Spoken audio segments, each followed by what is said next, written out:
Welcome back. મહત્વપૂર્ણ સમાચાર વડોદરાથી. વડોદરા ભાજપમાં અસંતોષ અવિરત છે. ભાજપની પૂર્વ મહિલા અગ્રણીએ ગંભીર આક્ષેપ લગાવ્યા છે.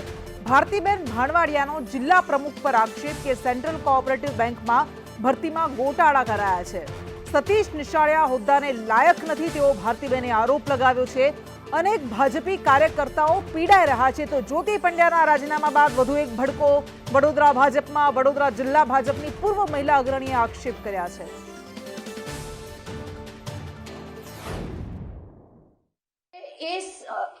મને જાણ છે ત્યાં સુધી એ સાવલી એપીએમસીના ચેરમેન બન્યા, 10 દિવસની અંદર બેંકના બન્યા. તો એક વ્યક્તિ એક હોદ્દો ક્યાં ગયો? અને જ્યારે પાટીલ સાહેબ આગળ આ રજૂઆત કરવામાં આવી કે ભાઈ એમને બેંકના પણ બનાવો ચેરમેન, ત્યારે શું એમને પાટીલ સાહેબને જાણ કરવામાં આવી હતી કે એમની પાસે ગ્રીન કાર્ડ છે અને ગ્રીન કાર્ડને કન્ટિન્યુ કરવા માટે એમને વારંવાર યુએસએ જવું પડે છે? ના, નહીં કરી હોય આ સ્પષ્ટતા. કારણ કે સામે ભરતી હતી, એમને એન કેન પ્રકારે કોઈનો પણ ઉપયોગ કરીને ત્યાં પરિવર્તન જોઈતું હતું. અને મારો એક સવાલ એ પણ છે કે જે બેંકને પૂર્વ ચેરમેને અંદાજિત 250 કરોડના ખોટમાંથી બહાર કાઢી હતી, 129 બેંકની ખોટ હતી, જંગી ખોટ, અને કઈ જીએસસી બેંકના 32 કે 36 કરોડ હતા.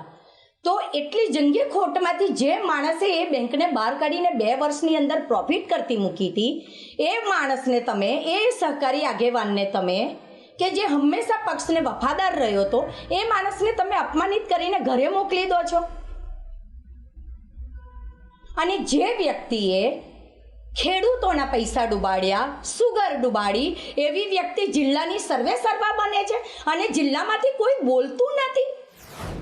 તો વડોદરા ભાજપમાં ભડકો થયો છે. આ બંને અલગ અલગ તસવીરો, દ્રશ્યો જે અમે આપને બતાવી રહ્યા છીએ. પહેલા પૂર્વ મેયર જ્યોતિબેન પંડ્યાએ જે આરોપ લગાવ્યા હતા અને રંજનબેન ભટ્ટને લઈને કેટલાક સવાલો કર્યા હતા, ત્યારબાદ તેમને સસ્પેન્ડ પણ કરી દેવામાં આવ્યા હતા. અને બીજી બાજુ જે તસવીરો જોવા મળી રહી છે, ભારતીબેને હવે કેટલાક સતીશ નિશાળિયા સામે આરોપ લગાવ્યા છે. કૃણાલ શર્મા આપણી સાથે જોડાઈ ગયા છે. કૃણાલ, વડોદરામાં શું થઈ રહ્યું છે? કૃષ્ણા, જે રીતે જ્યોતિબેન પંડ્યાએ રાજીનામું આપે પહેલા સસ્પેન્ડ કરવામાં આવ્યા, ત્યારબાદ હવે આ ભારતીબેન ભાણવડિયા છે કે જેઓ વડોદરા ભાજપના મહિલા મોરચાના પૂર્વ અગ્રણી રહી ચુક્યા છે, વાઘોડિયા તાલુકાના પ્રભારી પણ તેઓ રહી ચુક્યા છે. તેમણે આજે અચાનક નિવેદન આપ્યું છે કે જ્યોતિબેન પંડ્યાના નિવેદન બાદ તેમનામાં હિંમત આવી છે. તેમનું કહેવું છે કે સતીશ નિશાળિયા કે જેઓએ અગાઉ પક્ષની સામે લડવાની હિંમત કરી હતી, ત્યારબાદ તેમને પક્ષમાં લેવામાં આવ્યા, પ્રમુખ બનાવવામાં આવ્યા, અને ઉપરાંત તેઓએ સેન્ટ્રલ કોઓપરેટિવ બેંકમાં ભરતી કૌભાંડ કર્યું છે. આ ઉપરાંત તેઓ મહિલાઓ સાથે પણ અભદ્ર વ્યવહાર કરે છે તેવા આરોપ કરવામાં આવ્યા છે. ત્યારે તેઓને કેમ પ્રમુખ બનાવવામાં આવ્યા? જ્યારે કરોડોની જે ખોટ કરતી બેંકને આગળ લાવનાર અતુલ પટેલને પ્રમુખ બનાવ્યો તો સતીશ પટેલ કેમ પછી આગળ આવ્યા?